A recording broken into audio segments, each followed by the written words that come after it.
আমি আজকের ডেটে দাঁড়িয়ে পাপ পুণ্য নামের সাবজেক্টটাকে বিশ্বাস করি না। আগেকার দিনের মানুষ বলতো পাপের ঘড়া পূর্ণ হলে ঠিক ফল পাবে দেখিস।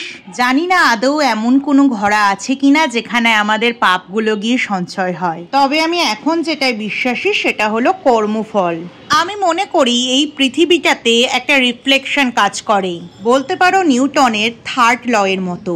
ওই প্রতিক্রিয়ার সম বিপরীত প্রতিক্রিয়া থাকে। আমি যদি আজ কাউকে ঠকাই, আমাকেও একদিন ঠকতে হবে। সেটা কালও হতে পারে বা 1 বছর পরেও হতে পারে। তবে এই ব্যাপারটা নিয়ে ভগবানের কাছে আমার একটা কমপ্লেন আছে। কেন ইনস্ট্যান্ট ফল দাও না বলো তো? আজ আমার সাথে কেউ খারাপ করছে, কয়েক বছর পরে গিয়ে সেটার ফল পাবে। এ কেমন বিচার? কয়েক বছর পর তো আমি নাও বেঁচে থাকতে পারি, এখন যা দিনকাল পড়েছে। যদিও আমার এই বোকা বোকা ইনকোয়ারির আমার মা একটাই উত্তর দেয়, একদিন ভগবানের চেয়ারটা তুই নে না, দেখবি তখন ভগবান কেমন বিচার করে।